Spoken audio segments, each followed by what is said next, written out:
SS news, నేను మీ చాందిని.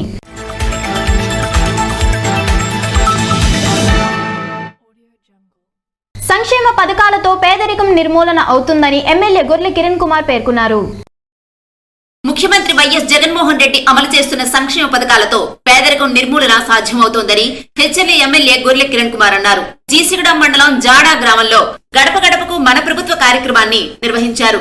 220 ఇళ్లకు వెళ్లి సంక్షేమ పథకాల లబ్ధిని వివరించారు. స్థానిక సమస్యలు అడిగి తెలుసుకున్నారు. ఇంటింటా కుళాయిలు ఏర్పాటు చేయాలని పలువురు విన్నవించారు.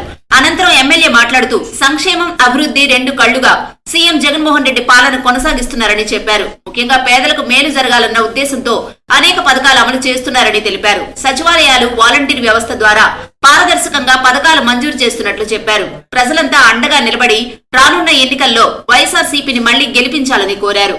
కార్యక్రమంలో ఎంపీపీ మీసాల సత్యవతి, మండల పరిషత్ ప్రత్యేక ఆహ్వానితుడు మీసాల వెంకటరమణ, ఎంపీటీసీ సభ్యుడు పెద్ది శ్రీనివాసరావు, వైస్ ఎంపీపీలు మీసాల సాధ్వీమణి, తోలేటి వెంకట్రావు తదితరులు కార్యక్రమంలో పాల్గొన్నారు. పాతపట్నంలో గడప గడపకు మన ప్రభుత్వం కార్యక్రమంలో పాల్గొన్న ఎమ్మెల్యే రెడ్డి శాంతి. అర్హతే ప్రామాణికంగా సంక్షేమ పథకాలను వైఎస్ఆర్ కాంగ్రెస్ ప్రభుత్వం ప్రజలకు చేరువ చేస్తోందని ఎమ్మెల్యే రెడ్డి శాంతి అన్నారు. మండల కేంద్రం పాతపట్నంలోని గ్రామ సచివాలయం 1 పరిధిలో కిరణ్మయి, నీలకంఠేశ్వర మార్కెట్ వీధులు, రత్నాలపేట, షిరిడీ నగర్, రాజీవ్ నగర్ లో శుక్రవారం సాయంత్రం గడప గడపకు మన ప్రభుత్వం కార్యక్రమాన్ని నిర్వహించారు.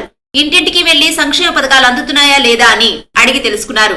3.5 ఏళ్లలో ప్రభుత్వం ద్వారా చేకూరిన లబ్ధిని వివరించి సంబంధిత బుక్లెట్ ను అందజేశారు. సమస్యలేమైనా ఉన్నాయా అని అడిగి తెలుసుకున్నారు. ఇళ్లు మంజూరు చేయాలని పలువురు మహిళలు ఎమ్మెల్యేని కోరారు. దీనికి ఆమె స్పందిస్తూ 2వ విడతలో జగనన్న కాలనీలను మంజూరు చేస్తామని హామీ ఇచ్చారు. డ్రైనేజీలు నిర్మించాలని, రోడ్డు మధ్యలో ఉన్న పాడైపోయిన బోరును తొలగించాలని నీలకంఠేశ్వర వీధి వాసులు కోరగా సమస్యను పరిష్కరిస్తానని హామీ ఇచ్చారు. కార్యక్రమంలో MPP Dora Savitramma, vice MPP Sabarigana Pradeep, AMC chairman, vice చైర్మన్లు కె అర్జునుడు, తాతయ్య, మండల ప్రత్యేక ఆహ్వానితుడు ఎం గణపతి, తహసీల్దార్ కె రవిచంద్ర, వాలంటీర్లు, సచివాలయ సిబ్బంది పాల్గొన్నారు. రహదారి ప్రమాదంలో ఆటో డ్రైవర్ కు గాయాలు. నర్సనపేట మండలంలోని మడపాం టోల్ గేట్ వద్ద జాతీయ రహదారిపై శుక్రవారం జరిగిన రోడ్డు ప్రమాదంలో టెక్కలికి చెందిన ఆటో డ్రైవర్ జి శ్రీనివాసరావు గాయపడ్డారు.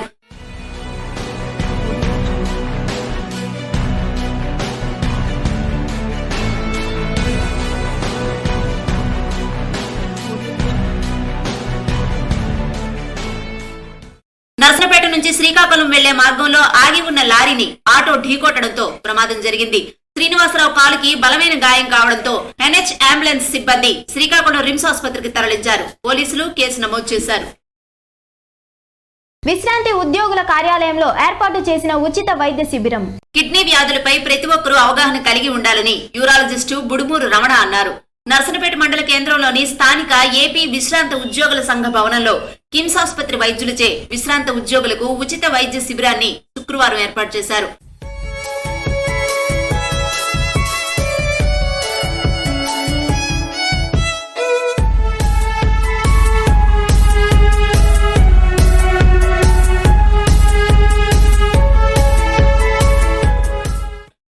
మందికి వైద్య తనిఖీలు చేసి మందులు అందజేశారు. గుండె సంబంధిత వ్యాధులపై కార్డియాలజిస్టు సాత్విక్, కంటి వ్యాధులపై నేత్ర వైద్యురాలు హరిప్రియ వివరించారు. కుష్టు వ్యాధిపై విద్యార్థులకు అవగాహన అవసరమని పారామెడికల్ అధికారి వాన సురేష్ తెలిపారు. విద్యార్థులు కుష్టు వ్యాధిపై అవగాహన కలిగి ఉండాలని, అనుమానిత లక్షణాలు కనిపిస్తే వైద్యులను సంప్రదించాలని డిప్యూటీ పారామెడికల్ అధికారి సురేష్ తెలిపారు. స్పర్శ పక్షోత్సవాల్లో భాగంగా నర్సనపేట మండలం ఉర్లాం జిల్లా పరిషత్ ఉన్నత పాఠశాల విద్యార్థులకు శుక్రవారం అవగాహన కల్పించారు.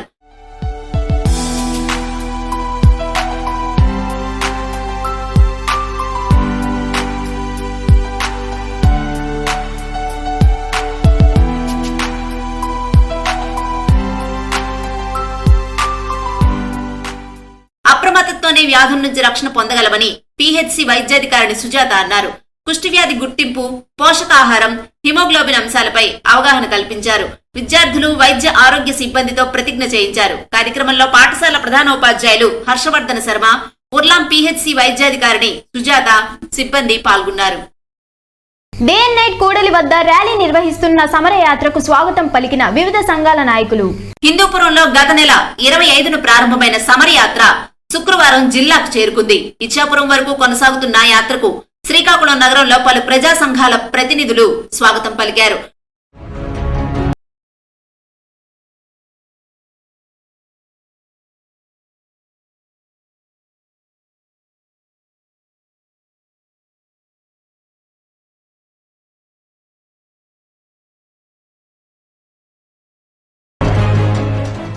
డేఎన్ఎట్ కూడల నుంచి ర్యాలీ నిర్వహించారు. ఆంధ్రులను మోసం చేసిన కేంద్ర ప్రభుత్వానికి వ్యతిరేకంగా ప్రత్యేక హోదా విభజన హామీల అమలుకు ప్రజలంతా ఉద్యమించాలని ప్రత్యేక హోదా సాధన సమితి కన్వీనర్ చలసాని శ్రీనివాసరావు, విద్యార్థి యువజన సంఘాల ప్రతినిధులు పిలుపునిచ్చారు.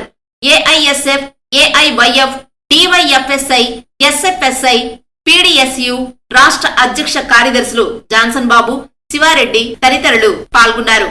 తెదేపా జిల్లా కార్యాలయంలో రాత్రి బస చేశారు. జీవో నెంబర్ 159ని వెంటనే రద్దు చేయాలని సిఐటియు జిల్లా కార్యదర్శి సిహెచ్ రామ్మూర్తి నాయుడు డిమాండ్. రాష్ట్ర ప్రభుత్వం తీసుకొచ్చిన జీవో నెంబర్ 159 నూతన హాజరు విధానాన్ని వెంటనే రద్దు చేయాలని సిఐటియు జిల్లా కార్యదర్శి సిహెచ్ రామ్మూర్తి నాయుడు రాజా మున్సిపల్ కార్యాలయం వద్ద జరిగిన ధర్నాలో రాష్ట్ర ప్రభుత్వాన్ని డిమాండ్ చేశారు. మున్సిపల్ కార్యాలయం వద్ద జరిగిన ధర్నాను ఉద్దేశించి రామ్మూర్తి నాయుడు మాట్లాడుతూ రాష్ట్ర ప్రభుత్వం నూతన హాజరు విధానాన్ని అమలు చేసేందుకు పూనుకోవడంతో రాష్ట్ర వ్యాప్తంగా ఒప్పంద కార్మికుల్లో మరియు మున్సిపల్ పర్మనెంట్ కార్మికుల్లో తీవ్ర ఆందోళన వ్యక్తమవుతుందని, మున్సిపల్ సిబ్బందిలో అత్యధికమైనది స్మార్ట్ ఫోన్లకు సంబంధించి నైపుణ్యం లేని కార్మికులు, అత్యధిక మందికి స్మార్ట్ ఫోన్లు లేవు, చదువు కూడా అంతంత మాత్రమే, అటువంటి వారిని స్వయంగా మీరే ఎఫ్ఆర్ఎస్ తీసి పంపిస్తే హాజరు పడుతుంది, హాజరు పడితేనే జీతాలొస్తాయి, ఉద్యోగాలు ఉంటాయి అని చెప్తున్న తరుణంలో మున్సిపల్ పర్మనెంట్ సిబ్బంది, ఒప్పంద కార్మికులు తీవ్రంగా నష్టపోయే ప్రమాదం ఉంది కాబట్టి తక్షణమే ఎఫ్ఆర్ఎస్ విధానాన్ని నిలుపుదల చేసి మున్సిపల్ రంగంలోని కార్మిక సంఘాలతో జాయింట్ మీటింగ్ జరపాలని డిమాండ్ చేశారు.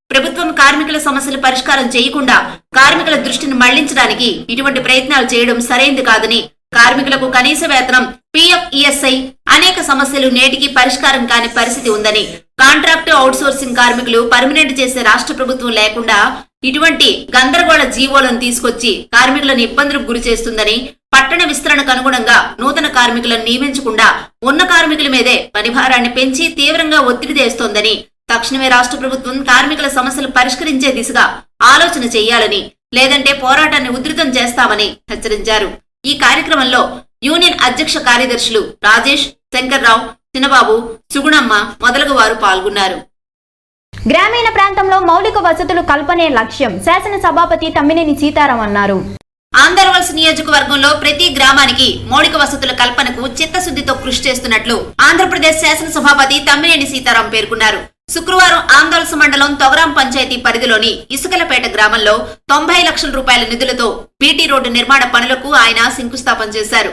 ఈ సందర్భంగా ఆయన మాట్లాడుతూ గ్రామీణ ప్రాంతాల్లో రవాణా సౌకర్యాన్ని మెరుగుపరిచేందుకు, రోడ్డు కనెక్టివిటీ మెరుగుపరచుటకు చర్యలు చేపట్టినట్టు వెల్లడించారు. మండలంలో ప్రతి పంచాయతీలోనూ ప్రతి గ్రామము సర్వాంగ సుందరంగా రూపుదిద్దేలా ప్రణాళికలు సిద్ధం చేసినట్టు తెలిపారు. ఎన్నికల మేనిఫెస్టోను సర్వమత గ్రంథాలుగా భావించిన ముఖ్యమంత్రి వైఎస్ జగన్మోహన్ రెడ్డి పాలన పట్ల ప్రజల్లో విశ్వసనీయత చెక్కుచెదరలేదని ఏపీ శాసనసభాపతి తమ్మినేని అన్నారు. గడిచిన 3.5 ఏళ్లుగా దేశానికే రాష్ట్రం ఆదర్శంగా నిలిచిందన్నారు. అభివృద్ధి, సంక్షేమం రెండు కళ్లుగా సీఎం జగన్ అత్యుత్తమ నాయకుడిగా ప్రజల మన్ననలు పొందుతున్నారని తెలిపారు. కార్యక్రమంలో స్థానిక సర్పంచ్ తమ్మినేని వాణి సీతారాం, రాష్ట్ర యువజన విభాగ ప్రధాన కార్యదర్శి తమ్మినేని చిరంజీవి నాగ్, ఎంపీపీ తమ్మినేని శ్రీరామ్మూర్తి తదితరులు పాల్గొన్నారు.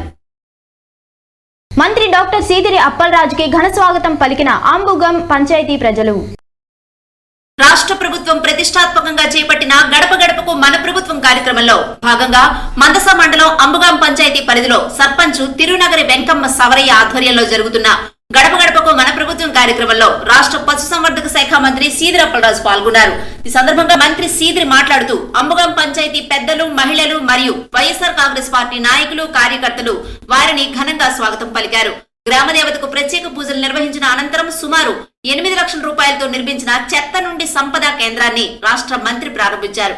అనంతరం పార్టీ జెండా ఆవిష్కరణ తరువాత ఘనంగా మొదలైన గడప గడపకు మన ప్రభుత్వం కార్యక్రమం.